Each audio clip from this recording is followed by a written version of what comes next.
I met a man once who knew everything about me and said he jumped off the San Francisco Bridge many years ago, even though I met him in TB Island, Georgia. Story. This has haunted me for a long time. I was about 19 or 20. I was living in Savannah, Georgia. I drank a lot. I had a crappy fake ID. I worked this terrible job at a grunt laborer. The kind where you go to those temp labor agencies like Able Body and Labor Finders. I'd show up at 4 a.m., work until about 5 p.m., and drink myself to sleep after only taking home maybe $60 for the day. I was supposed to go into work this particular morning, but I decided to skip. It's a labor agency. They'll just find somebody else. I call the girlfriend and tell her I want to go to the beach.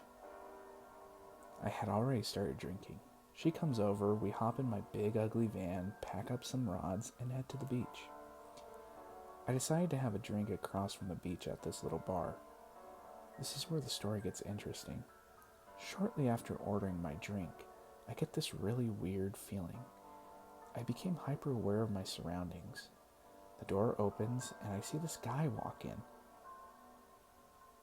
There was a seat between me and my girlfriend, but the bar was empty. It's like 9 a.m., and he could have sat anywhere else, yet he chose to sit right between me and her. He starts doing this thing with his fingers. The bar top was reflective, and he takes his fingers like two little legs and starts just walking them, skating with them on top of the counter. This isn't something out of the ordinary, but I did notice because when I was in school, I did that all the time. I pretended I had rollerblades on my fingers and that I was skating around my desk. I hated school and was always distracting myself, so I became kind of mesmerized for some reason. That's when he looks at me, and in this really thick, kind of Germanic or Nordic accent, he says, "I notice you're a man who pays attention to detail. I'm also a man who pays attention to detail." Now, before I continue, I have to describe this guy. He had this short, spiky hair that was bleached at the tips, kind of like a late 90s style. He had really expensive clothes on, like a nice Prada leather jacket, nice designer jeans, really nice boots. He seemed like a kind of gay guy with awesome fashion and really good taste. I always remember this because I think to myself, some weird homeless crazy guy couldn't have afforded those clothes. Anyway, the other thing that stuck out with it was his eyes. They were piercing gray. It reminded me a lot of like Husky's eyes, but his pupils just stayed this disturbing pinpoint size. They were extremely small, which caused him to look kind of terrifying. His teeth were normal, right? But not at the same time. I don't know how to explain it. They were sharper than they should be, as if they were filed slightly. His hands were normal, but his fingernails were slightly long and pointed as if he deliberately did it. He kept licking his teeth too, as if he were salivating. The thing about this guy is that you look at him and everything seems normal, but off at the same time.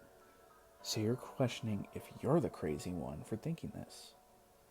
The guy then begins to talk about the relationship between me and my girlfriend, but really strangely, he's talking about how beautiful she is and how I should pay more attention to her. I was kind of a dick to her.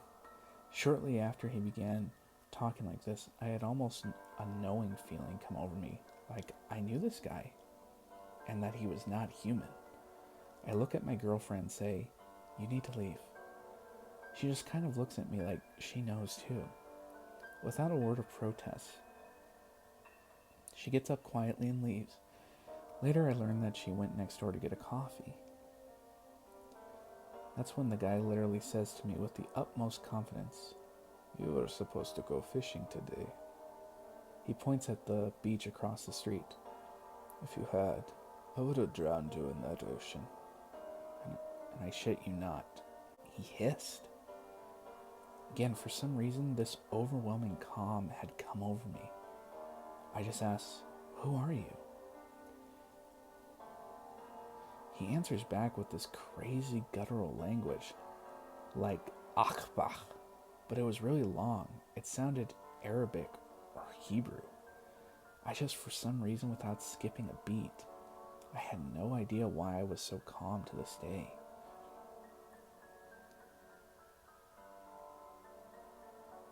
I asked, "Say it in a way that I can understand."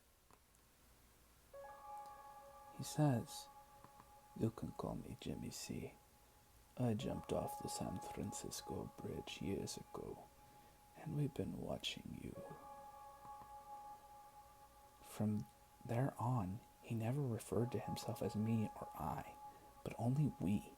The conversation became something very strange after this. He was saying things like, "We see you taking a bath. We wish we too could feel the warmth of the water and the comfort of the steam." He kept buying me drinks too, specifically whiskey sours. It was like he had an endless supply of money. He smoked Marlboro Ultralight cigarettes. After I don't know how long because I lost sense of time, I told him I was going to leave. I walk next door, I get my girlfriend, and she's stone silent. We start driving home, and we don't say a word. Then I just ask, "Do you know what that was?" And she says, "That was a demon." The girl had parents that were scientists, and she saw all religion as a myth. But that was still the first thing out of her mouth. Now, I didn't say this part before because to me, this is the most important aspect of the story. So I'll say it now, because it's what happened after this that screwed me up for years. The last thing Jimmy C said to me before I left is this: "Look at my car." I look outside, I see one of those newer Volkswagen Beetles. "What does the license plate say?" I look at the plate and it literally says, "Fierce." He looks me dead in the eyes and says, "The next time you'll see me, I'll be driving a black Mercedes and the license plate will say Utopia." Stupid, right? The night I was still calm. I don't know why. Years later have gone by, and ever since that encounter, it has affected me. I found myself becoming paranoid about black Mercedes. Every black car I saw, I checked if it was a Mercedes. And I would check the license plate immediately. I started doing it when I watched TV or movies as well. I couldn't stop. It's been about 10 years. I'm 29 now. I was sitting in silence a few days ago, alone when I was drinking. I often think about this encounter.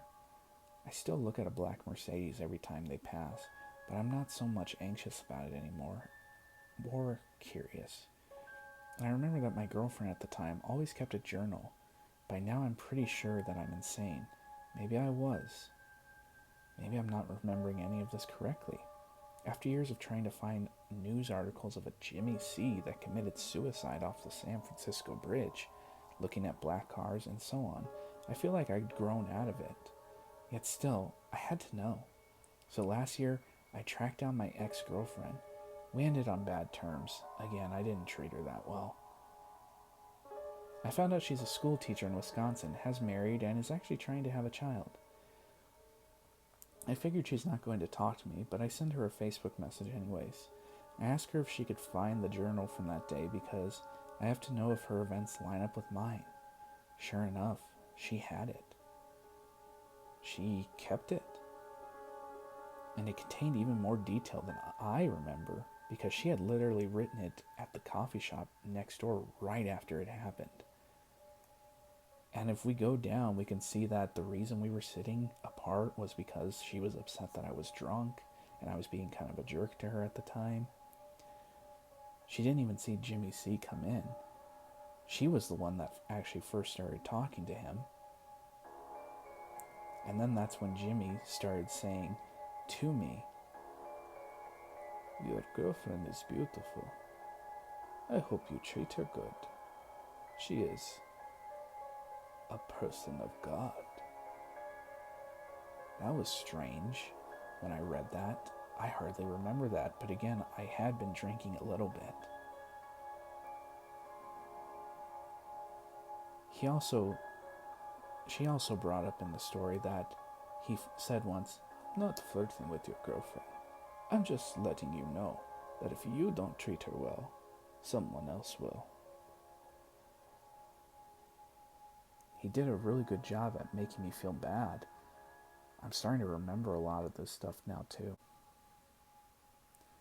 She also brought up that she noticed his strange sense of fashion and thought that he was gay as well. She put down that she had heard about him jumping off the San Francisco Bay Bridge and Jimmy C, and something about a Mercedes Benz with a plate that said Utopia.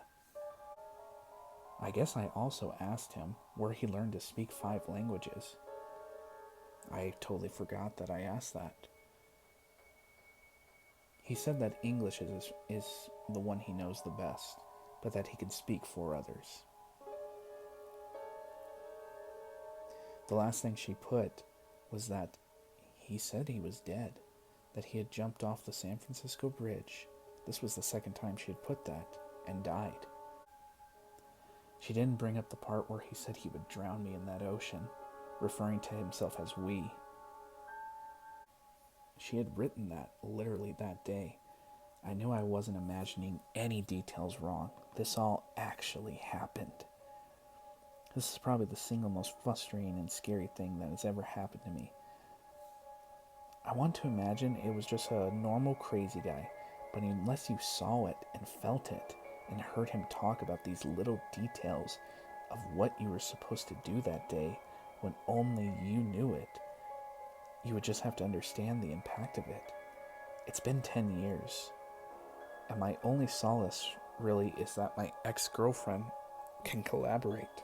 It seems to have been something that bothered her just as much as it bothered me, because she kept this page.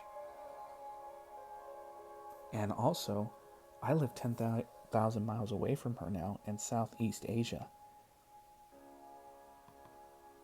And what's sad is I still can't stop looking at black cars and can't stop thinking about Jimmy C's twisted face.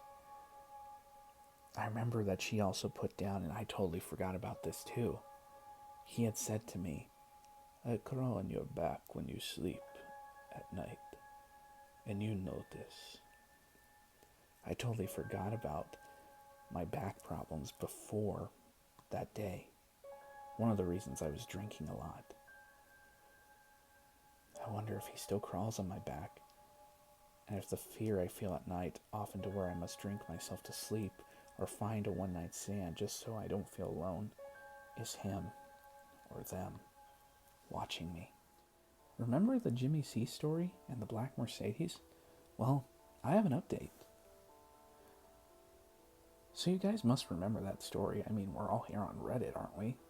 Okay, so at the time, I've done a search for that car. I'm going to be careful here to not try to run afoul of any rules. I'll keep personal details and stuff out unless it's allowed. And found that a black Mercedes with that license plate really does exist in California. Well, it was a really interesting story, so I'd done a bunch of digging and found records of it. And I discovered that it had been registered with a DMV, had expired registration, hadn't been serviced in a while. It was as if though just brought at the start of the year, late December 2015 to be exact, and then parked in a garage somewhere for months. I signed up for Carfax at the time with the car's info and completely forgot about it until I just got an email today asking about how the recent maintenance on the Mercedes went. So I logged in and found that on Friday, the car was taken in and got new tires put on it. Now here's what's interesting. Not only has the car apparently been registered and got new tires, thusly, it is apparently back on the road, but the place it was registered and taken for tires is just a short distance from the San Francisco Bay Bridge. I don't know if I'm allowed to post the name of the actual store for privacy's sakes, so I'll keep that to myself until I know for sure, but I will show you the place on the map according to Google Maps. It is a 21-minute drive. In case you miss the story of Jimmy C, claims he committed suicide off the San Francisco Bay Bridge. Not a huge thing, of course, but the story might have just been fake. But it's a pretty weird coincidence that this car is suddenly back on the road after having been parked with brand new tires just in time for Halloween, and then it matches up with this story. I hope you guys find this as intriguing too, and that this is allowed here. Let me know if not. Hey guys, I'm another person that has an ancestry that looked into this Jimmy C case. I always thought that Jimmy C sounded like a mob name. Jimmy would be short for James, I'm assuming. Using that and the death location, I turned on a trusty Google for answers. After a while, I got James A. Cagnano. Now, if you poked around this story well enough, you'll see I wasn't the first person to put this together. However, with my Ancestry account, it helped. It said his place of death was in San Francisco. Now, what threw me off is the guy died at age 70, and it doesn't mention cause of death. I figured this wasn't him and kept looking. I was able to find something that compelled me to make this account. I don't remember where I read this, but I was able to find a picture of this James, and he looked exactly like the man that was pictured in the OP's story. In the pic, he looked what I assume would be an old school mobster, which isn't what Jimmy C looked like. But then I noticed his nose tipped down, a long forehead, slick hair. I'm not sure if I could post the links to the pics, but it was exactly how the OP described him. And also with the recent update of the San Francisco Bridge and a car, the same exact car he told the OP about, being serviced right by it, not too far out of the mountain. I think this is a funny coincidence, though, and nothing more. Hey guys, it's me again with Forest Trails and Scary Tales. Thanks for listening to this one very interesting story that has kind of took Reddit by storm these last 10 to 15 years since the OP first posted this. Many people have gone on saying they too have met Jimmy C, but I didn't record that today because, again, those were posted and some people questioned if it was true or not. But again, could this all just be a really great story that took off? Or is there some truth to this whole Jimmy C mystery? Let me know what you guys think. Again, thank you again from Forest Trails and Scary Tales. Be safe out there, guys.